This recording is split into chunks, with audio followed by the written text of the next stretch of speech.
mantenerlo durante el mejor tiempo posible, hasta que termine su vida útil. Porque las células, bueno, la mayoría, tienen un tiempo limitado. Por eso después entran al ciclo celular, se van a dividir por mitosis y las células después morirán, ¿no? Y otras van a nacer. Ahora, este equilibrio siempre lo hacen con su entorno, o sea, con todo lo que sería el componente extracelular, ¿no? Entonces ahí tenemos el líquido extracelular, ¿no? Hemos hablado de ayer, y el líquido intracelular.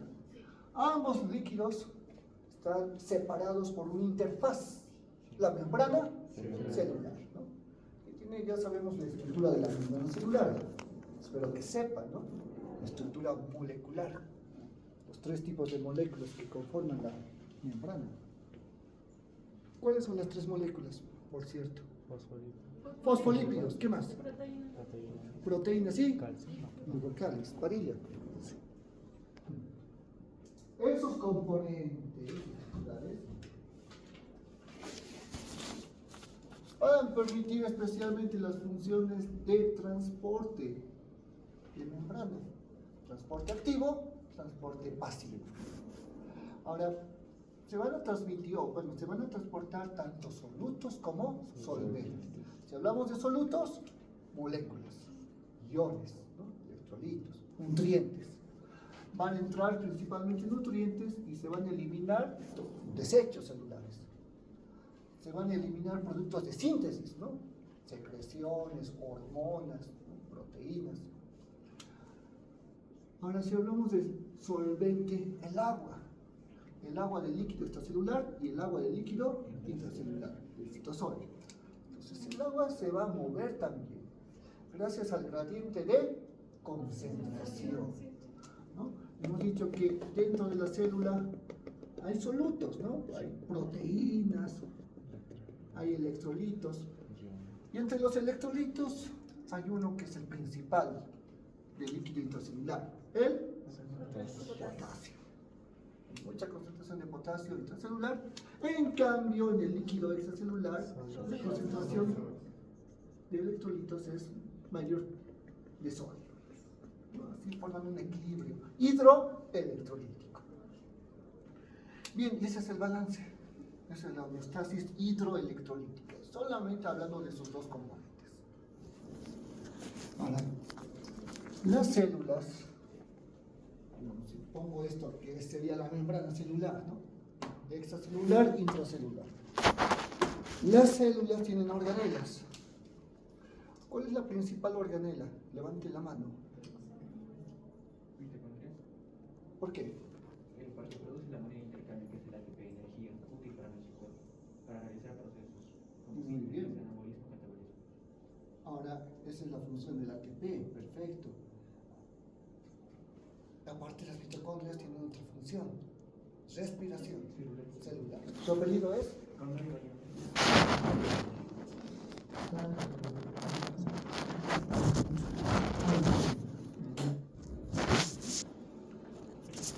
Respiración, porque las células también necesitan oxígeno. Les llega a través de la circulación sanguínea, ¿verdad? La sangre oxigenada. Llega a los tejidos, el oxígeno se desprende de hemoglobina, se difunde hacia las células y las células desechan dióxido de carbono, ¿no? Que pasa a la circulación sanguínea, transportado por las venas, circulación sistémica y se produce el intercambio gaseoso a nivel pulmonar, ¿no? Los alveolos. Entonces las células respiran y respiran por sus mitocondrias, ¿verdad? Es un hecho. Por eso, el metabolismo de las mitocondrias, al utilizar oxígeno, ¿verdad? Y al desechar CO2, es un metabolismo aeróbico, ¿no? Por aire que están utilizando. Y el metabolismo aeróbico pues hace que se cumplan las funciones enzimáticas de la célula, especialmente una función muy importante, el marcador y está en las últimas, que es el ciclo de Krebs.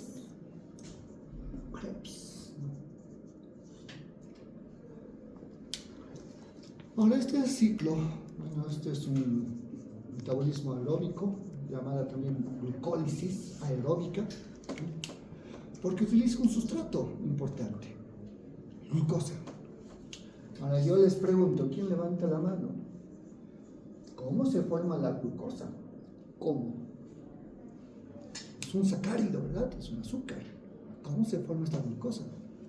¿De dónde viene esta glucosa? Sabemos qué es, sabemos para qué sirve, cuál es su origen, dónde se forma, cómo se forma. ¿Nadie? ¿Ideas? ¿Quién quiere participar por puntos de participación?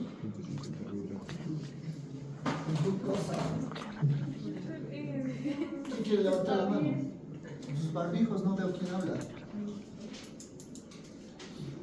Génesis. Tal vez es por ¿Cómo? glucógeno. Ah, es una fuente. ¿Ya? Ha dicho un lugar, una fuente de donde proviene la glucosa, de los depósitos de glucógeno.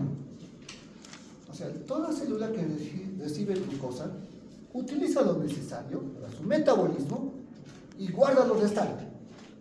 Y esa forma de almacenar el exceso de glucosa es a través de moléculas de glucógeno. Es toda la glucosa almacenada. Ahora, cuando falte glucosa para la célula, pues utiliza sus reservas. Entonces, ¿qué debe hacer? Fragmentar estas reservas de glucógeno y sacar glucosa, ¿no? Extraer. A ese fenómeno se llamará glucogenólisis, porque lo que se está produciendo es una fragmentación del glucógeno, ¿no? Para formar glucosa. Está una fuente. Génesis, ¿dónde está? Caballote, ¿no? Ahora, otra. De la dieta del alimento que recibimos. Bueno, puede estar compuesto, pero dentro de nuestro organismo que inicia en la boca, mediante la glándula salival se va a degradar y vamos a tener las cadenas ya de glucosa. No. Bueno, ¿qué comemos? ¿Qué azúcar comemos nosotros? Bueno, podemos conseguir la legulosa fructosa en la fruta, que creo que es azúcar, y podemos encontrar también una dextrosa fructosa. Es sacarosa, ¿verdad? El azúcar que ponemos al cafecito todas las mañanas es sacarosa. Fructosa de las frutas, los jugos, ¿no? Legulosa. De la leche, lactosa, galactosa. O sea, hay muchos carbohidratos, ¿no? Las masas igual tienen, las galletas, tortas, masas, el pan. Todos los carbohidratos, el almidón, son fuentes de azúcar. Ahora, cuando comemos estos azúcares, la saliva, ¿verdad? El jugo pancreático que tienen amilasa, van a fragmentar estos azúcares en elementos más pequeños que se puedan absorber por la mucosa intestinal. Los monosacáridos y también disacáridos, ¿no? Entonces, estos monosacáridos y disacáridos, no voy a anotar acá, pero son los que se absorben hacia la sangre, o sea, se absorben en el intestino delgado y pasan a la circulación sanguínea. ¿Y quién va a recibir? ¿Qué órgano recibe esos sacáridos? ¿A dónde van a pasar después de la absorción intestinal? El hígado. Ahora, los hepatocitos son los que van a agarrar esos sacáridos, los sacan de la circulación. Los cordones hepáticos van a metabolizar esos sacáridos, o sea, los van a cambiar. Y van a producir sacáridos diferentes, glucosa. Y la glucosa es el azúcar endógeno, o sea, es el azúcar que produce el hígado, es un sacárido. Y esta glucosa, como sale del hígado, va a pasar otra vez a la circulación, irá hacia la cava inferior, ¿no? Sangre con glucosa, pasará a la circulación del corazón y se va a distribuir la glucosa a todo el cuerpo a través de la sangre. Y va a llegar a los tejidos. Entonces, todos los tejidos reciben glucosa gracias a una hormona, la insulina. La insulina abre los canales de glucosa, pues la glucosa entra a las células. ¿Y quién va a utilizar glucosa? Las mitocondrias. Por eso cada vez que comemos, los niveles de glucosa en la sangre aumentan, ¿no? Hay aumento de glicemia. La glicemia después baja porque la glucosa está entrando hacia las células. para su utilización. Bien, eso es lo normal. Estamos hablando de cosas que mantienen la homeostasis. Ahora díganme causas. ¿Quién puede decirme causas de lesión celular? Sí, El uno, dos. desequilibrio nutricional. Ya, puede ser desequilibrio nutricional. Otra cosa. Restricción de oxígeno. Hipoxia. Hipoxia. Otra. Isquemia. Causas farmacológicas. Ya, farmacología. Isquemia. Isquemia. 1, 2, 3, 4. Me van a decir sus apellidos. Caballo, uno. Al lado, Cerguayo. Cerguayo, ¿no? Pacori. ¿Cómo? Pacori. Pacón. Ajá. Diego. ¿Y quién dijo aquí hipoxia? Padilla. Padilla.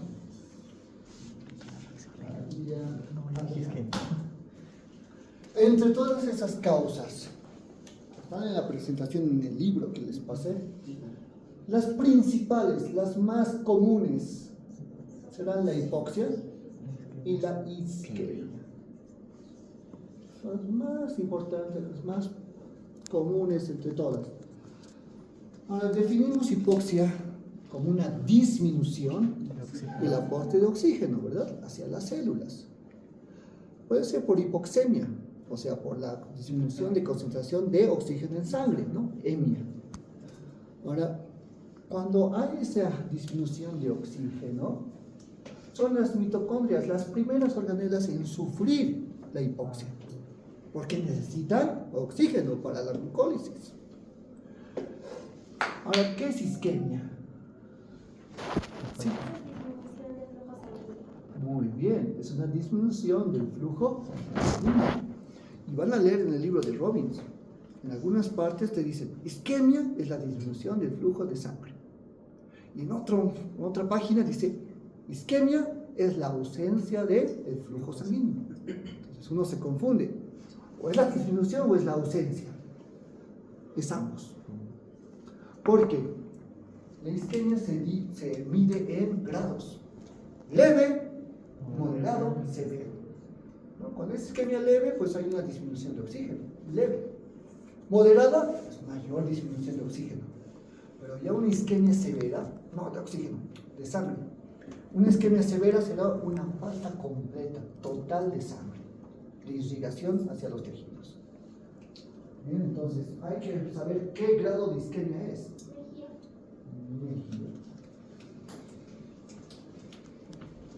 Ahora, ¿cuál es peor? ¿La hipoxia o la isquemia?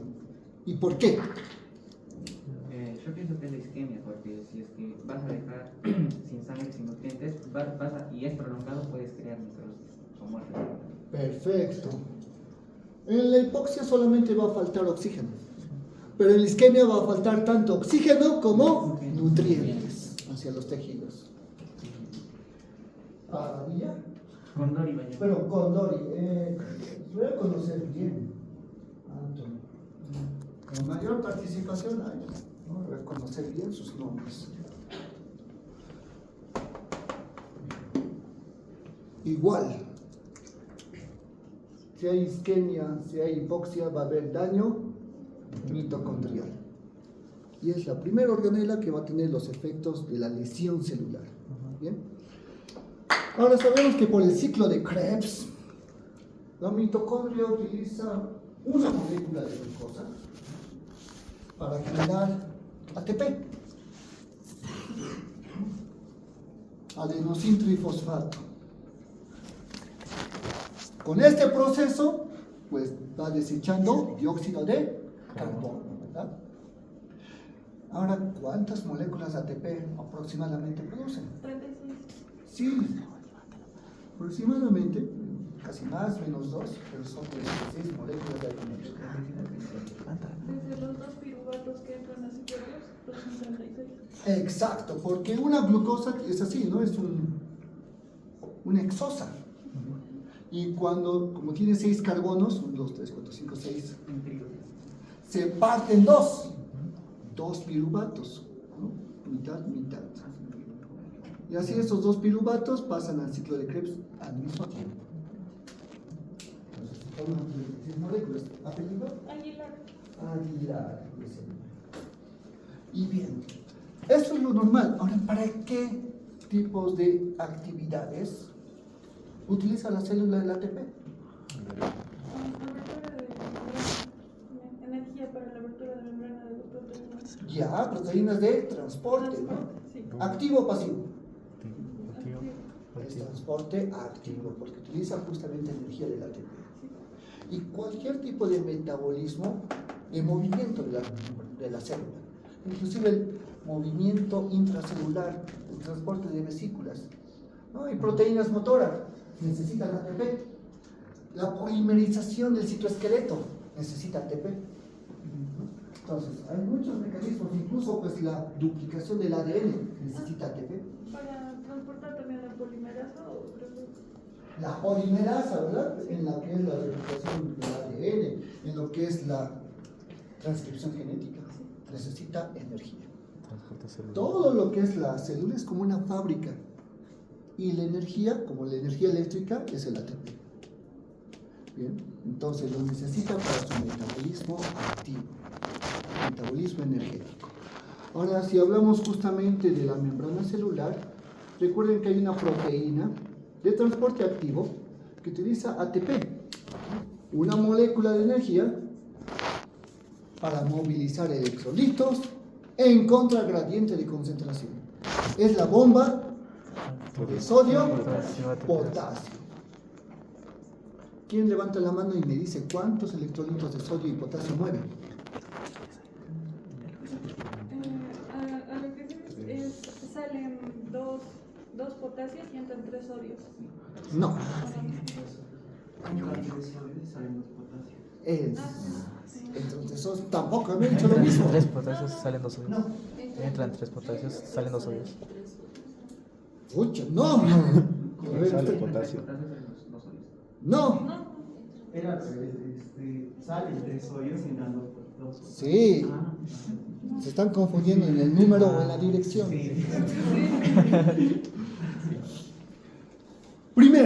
Primero siempre deben salir 3. Son expulsados 3 iones de sodio. Después de eso, recién se captan 2 iones de potasio y son introducidos. Así es la cosa, ¿no? Y se gastó un ATP. Viene otro ATP, hace lo mismo. Saca 3 sólidos, mete 2 potasios. Ahora, bueno, recién aquí díganme para qué. ¿Por qué? ¿Por qué hace esta función, esta proteína? ¿Por qué gasta energía para sacar 3 sodios y 2 potasios? Meter, ¿no? ¿Por qué? ¿Cuál es la razón? Vamos, participen. A ver si me equivoco. Hay el principio de electroneutralidad de cargas para cumplir una homeostasis, por eso realiza eso. Más o menos, ¿no? Pero es para mantener la homeostasis. ¿Por qué? Más que todo esto ocurre en las neuronas, si no me equivoco. Ocurre en todas las células, en realidad. Sí. Más en las neuronas, sí. Bueno, ocurren en... Bueno, para transmitir impulsos nerviosos, ¿no? Nuevos. ¿Podría ser por una despolarización? No, la despolarización tiene otro mecanismo. Son aperturas de canales de sodio. Si no me equivoco, es para que estén. El potencial normal está en reposo. Ya. Después de la hiperpolarización. Ya. Tienen idea. Y van a ver cómo en fisiología la idea se explica mucho mejor. Jóvenes, a un principio estábamos diciendo que normalmente la célula tiene más potasio dentro y hay más sodio fuera. Es para mantener eso, para mantener el equilibrio hidroelectrolítico, manteniendo justo lo que estaba diciendo, la homeostasis, especialmente en aquellas células que van a tener descargas, van a tener despolarización y van a tener hiperpolarización o repolarización. Ahorita les anoto sus puntos, pero vamos con esto. Hay canales de sodio, netamente de sodio, ¿no? Hay canales también de potasio. Y estos son de transporte pasivo, no necesitan ATP. Bien, lo hacen a favor de gradiente de concentración. Entonces, por ejemplo, en células musculares o en neuronas, producen despolarización neuronal. Recuerden que normalmente, como hay mucho sodio dentro, mucho potasio y más sodio fuera, la membrana en un potencial de reposo es positiva por fuera, negativa por dentro, ¿no? Obvias razones. Ahora, ese potencial de reposo va a tener una activación, un potencial de acción. Cuando canales de sodio se abren, ¿no? Canales de transporte pasivo. Entonces el sodio, como tiene mucha concentración fuera, va a entrar a favor del gradiente y el sodio es positivo, ¿no? Es un catión. Entonces va a invertir la polaridad de membrana. Miren, se va a volver positivo por dentro. Y como se ha invertido la polaridad, va a ser negativo por fuera. Esto se denomina despolarización. Se produce un potencial eléctrico. Ahora, por esa entrada de sodio, hay mucha concentración de soluto. Hay sodio que ha entrado. Entonces, ¿qué hace la célula? Pues abre sus canales de potasio. Y lo más fácil es sacar el potasio que tiene en exceso, ¿no? Que tiene mucha concentración. Y los canales de potasio hacen que este se escape. Ahora el potasio es positivo también. Y como está escapando ese potasio, la membrana va a ser positiva por fuera, porque hay mucho potasio saliendo. Otra vez vuelve a la normalidad como era un principio. Y eso se denomina repolarización. Repolarización o hiperpolarización. Listo, ya ha vuelto como estaba en un principio. Ahora, para mantener el potencial de reposo, hay que volver a los electrolitos a su homeostasis, a su posición normal. Porque ha entrado sodio y ha escapado potasio. Esto debe volver a como era antes. Más potasio dentro, más sodio fuera.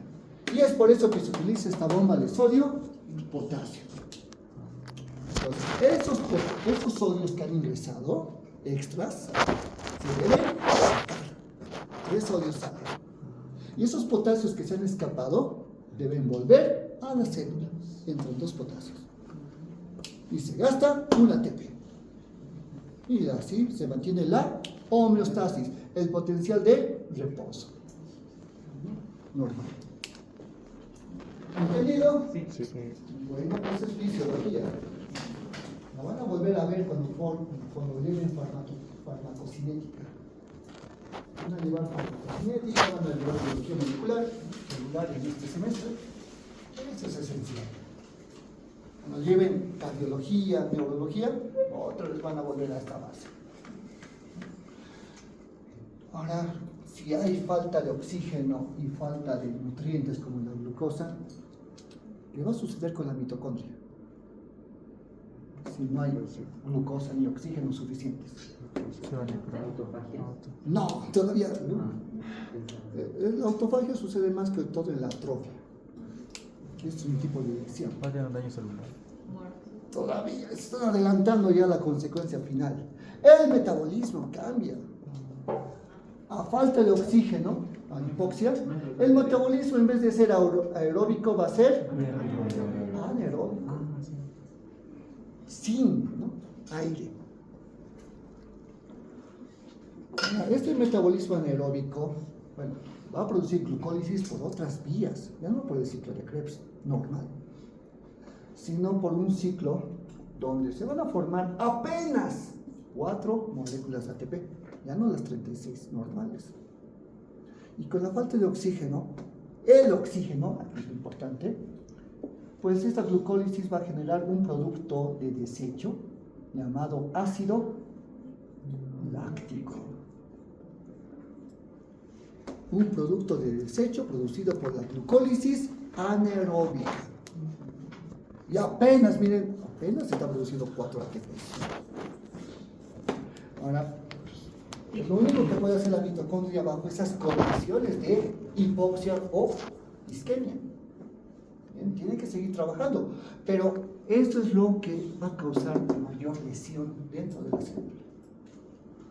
El ácido láctico va a hacer que el pH del citosol, un pH neutro, ¿no?, vaya descendiendo, vaya bajando. Y cuando se produce ese descenso de pH celular, esto va a ocasionar acidosis celular. Estamos hablando a nivel de la célula. Ahora, este poco ATP que se está produciendo se va a ir gastando porque la célula constantemente necesita energía, ¿verdad? Para su metabolismo. Entonces, el poco ATP que produce la mitocondria se va desgastando, se va utilizando. Eso, jóvenes, tiene un nombre: depresión. Lo van a leer bien en Robbins. Depresión de ATP. Al final la célula ya no va a tener ATP suficiente. Y todas sus actividades energéticas van a parar. Es como que existe un corte de energía en la célula. Todo se detiene. Especialmente el transporte activo. Y la bomba de sodio-potasio ya no funciona. Ya no expulsa iones de sodio, ya no introduce iones de potasio. Sin embargo, el transporte pasivo sigue vigente, porque no necesita energía. ¿Y qué va a suceder? Pues como es transporte pasivo, el sodio va a ingresar a favor de gradiente de concentración, pero ya no va a ser posible su expulsión. Y va a aumentar el sodio intracelular poco a poco. El potasio va a salir, ¿no? Y se va a alterar la homeostasis, se va a alterar el equilibrio hidroelectrolítico. Porque sabemos que por osmosis el agua siempre se va a mover donde exista mayor concentración de sólidos. Y la célula está acumulando más sodio. ¿Sí? Obviamente el potasio está saliendo, pero más sodio se acumula que la salida de potasio. Entonces, ¿qué va a pasar con el agua? ¿Va a salir o va a entrar? Va a entrar. Solamente va a entrar. Ya no es como en condiciones normales donde el agua entra y sale, ¿no? En balance. Aquí netamente el agua va a entrar a la célula y no va a salir. Ahora, ¿qué pasará con la estructura celular? No, hipertrofia. Daño, estrés. ¿No? Ya no tengo marcador rojo. Miren cómo los marcadores en una semana se gastaron. Se va a llenar como un globo, se va a llenar de agua. Edema. Su forma normal se va a alterar, ¿no? Se va a hinchar. Algunos le llaman edema intracelular o edema celular, término que no me gusta porque edema es la acumulación de líquido en el espacio intersticial, no dentro de la célula, ¿no?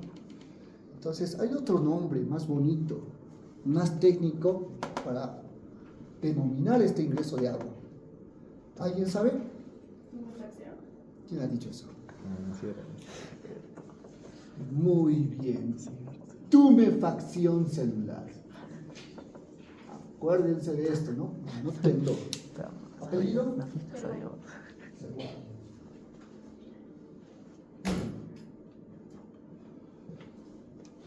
Ahora el agua, miren. La membrana se torna permeable al agua. Y las organelas igual. Las organelas membranosas como el retículo endoplásmico liso, rugoso, el complejo de Golgi, todas son membranas. Y se tornan permeables a este exceso de agua y se llenan también de agua. Entonces se van degenerando, ¿no? Todo se va degenerando, tanto organelas como células.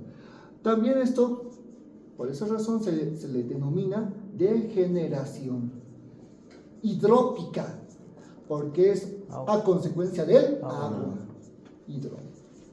Entonces son sinónimos, ¿no? Tienen esas dos denominaciones. La célula está cambiando su estructura, se va alterando su morfología. Y hemos dicho que toda alteración morfológica trae como consecuencia una alteración funcional.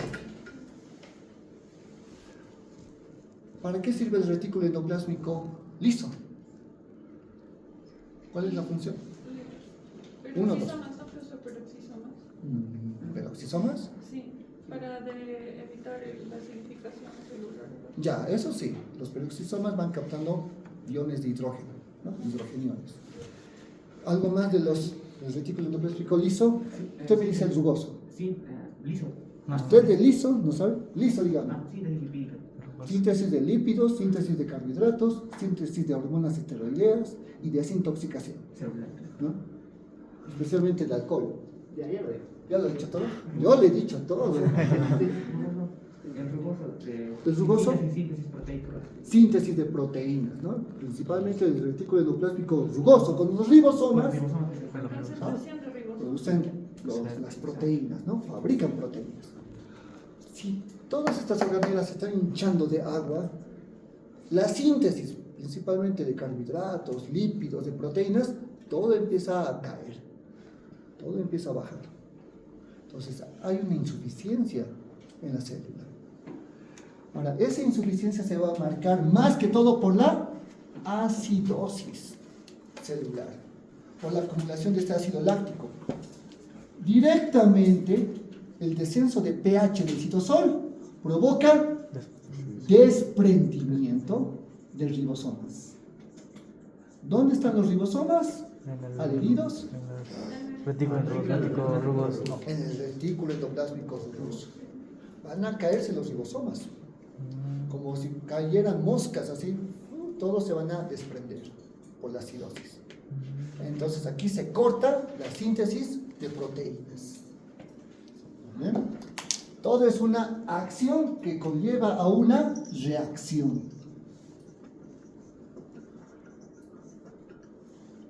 Entonces la fábrica de proteínas pues ya no funciona. Ahora sí, apellidos. Contrario.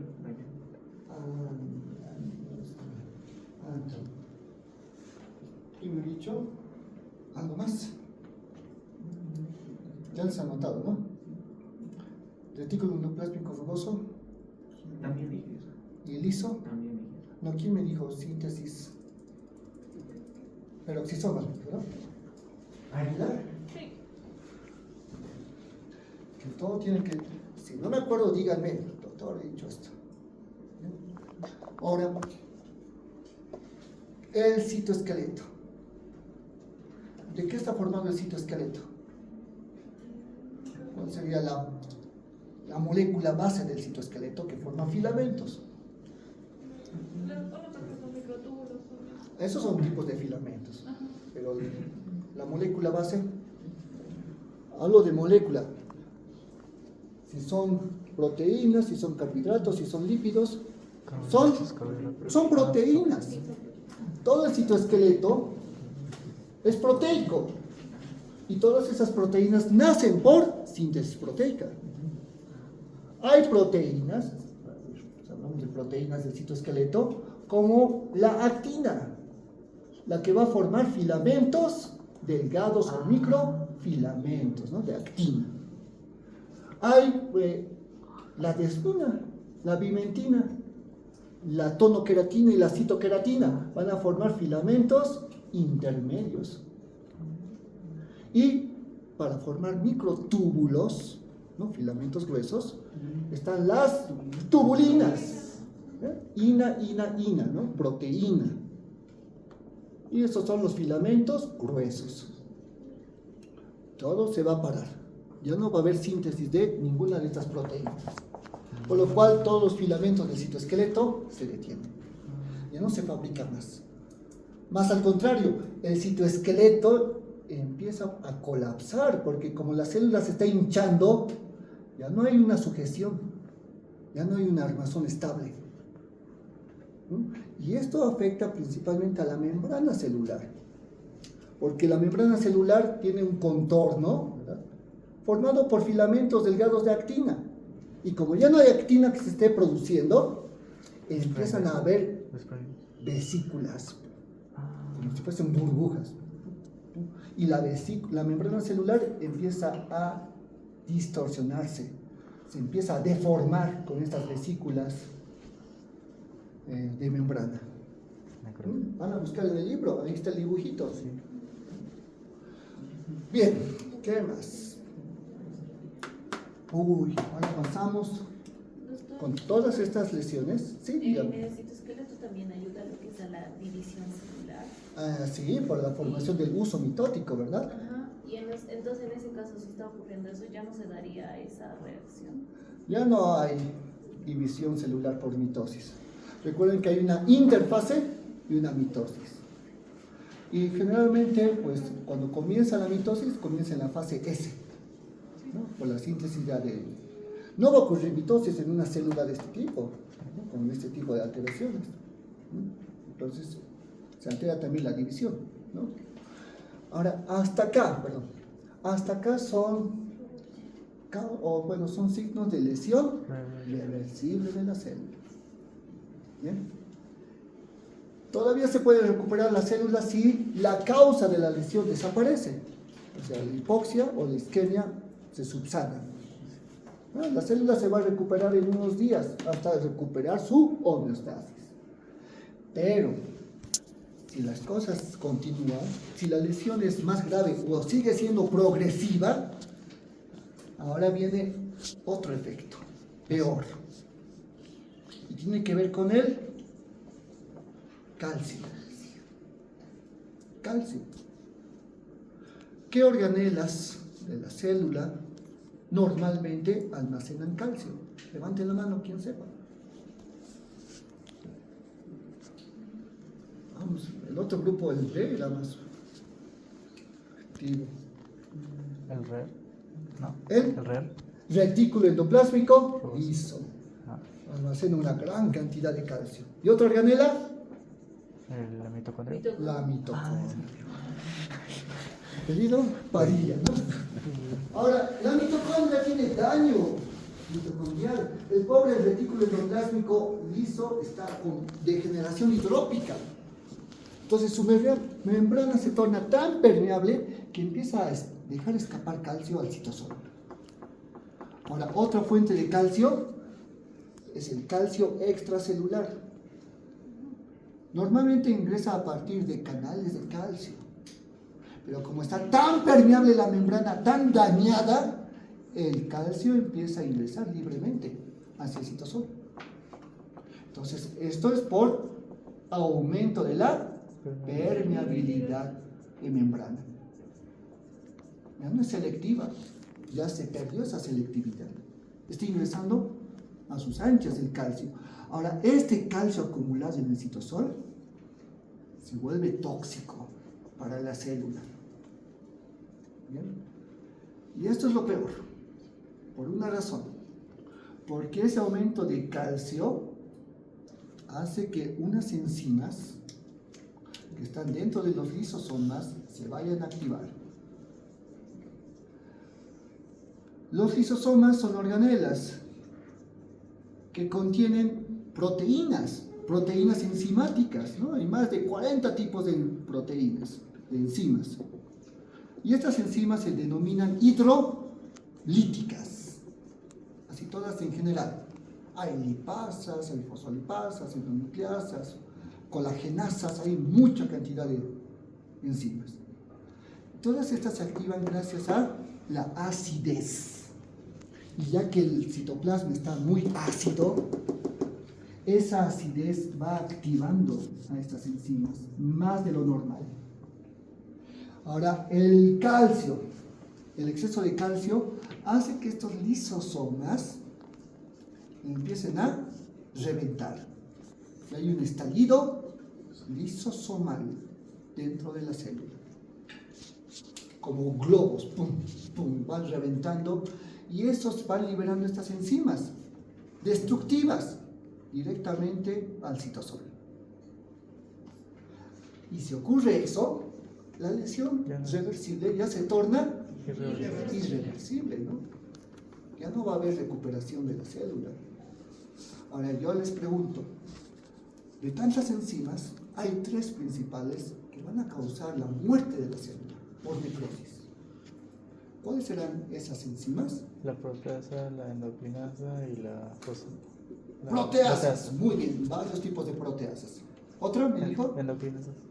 ¿Qué? Endocrinasas. Endocrinasas, no. Endonucleasas. Endonucleasas. Porque van dentro del núcleo a causar daño. ¿Y el último? Las fosfolipasas. Eso. Fosfolipasas. ¿Cuáles son las 3 estructuras de la célula principales? Membrana celular. Los Citoplasma, donde están las organelas. Y no, el núcleo. el núcleo. ustedes van a ir. Jóvenes, estas enzimas van a estos 3 puntos. Las proteasas van a degradar La proteína. a todas las proteínas, principalmente el citoesqueleto, ¿no? Que está en el citoplasma. Las endonucleasas van a ir al núcleo a degradar los ácidos nucleicos, el ARN y el ADN. Está a punto de dormirse. Está escuchando entre sueños, ¿verdad? Aliaga está ahí. ¿O es su cara normal? Está pestañeando. Y las fosfolipasas. La fosfolipasa. Lateral a las membranas endocelulares, o sea, las membranas de organelas, y a la membrana celular o plasmática. La va a desintegrar. ¿Bien? Entonces, miren, la célula va a perder todo. Su estructura de proteínas del citoesqueleto se rompe. Ya no está colapsada, ahora está rota. Sus membranas de organelas se empiezan a romper. Eso provoca más estallido lisosomal. Va a romperse el retículo endoplásmico, el aparato de Golgi, y las endonucleasas van degradando todo el núcleo. El núcleo, al sentir estas enzimas, empieza a condensarse, se hace más pequeño, más oscuro. Eso va a provocar lo que se denomina cariopignosis o simplemente pignosis del núcleo, ¿no? Condensación. Ahora, estas enzimas empiezan a romper, a fragmentar todo el núcleo. Eso se denomina cariorexis. Rexis es fragmentación. Y por último, las enzimas pues, desintegran todo el ADN, todo el ARN, y hay una cariólisis, una destrucción del núcleo. Entonces, una célula ya perdió su núcleo. Su citoesqueleto está roto, sus organelas están pues, reventadas, y lo peor es cuando se rompa la integridad de la membrana celular. Las fosfolipasas se encargan de romper esa integridad de los fosfolípidos y todo sale. La célula revienta porque estaba tumefacta, estaba llena de agua. Al reventar, todo el calcio tóxico se va a liberar. Todas estas enzimas hidrolíticas se van a liberar. Y esa acidez por la acumulación de ácido láctico también es expulsado. Miren, toda esta célula que ha muerto por necrosis está expulsando todo ese contenido tóxico hacia el exterior. Y las células vecinas, las células sanas, pues, van a recibir ese daño directo. El tejido va a reaccionar. Y siempre la necrosis produce inflamación por esa razón. Porque hay expulsión de estos desechos tóxicos celulares. ¿Por qué? Porque se ha roto la membrana. Esa es la simple razón. En la apoptosis no se rompe la membrana. Por eso no hay inflamación.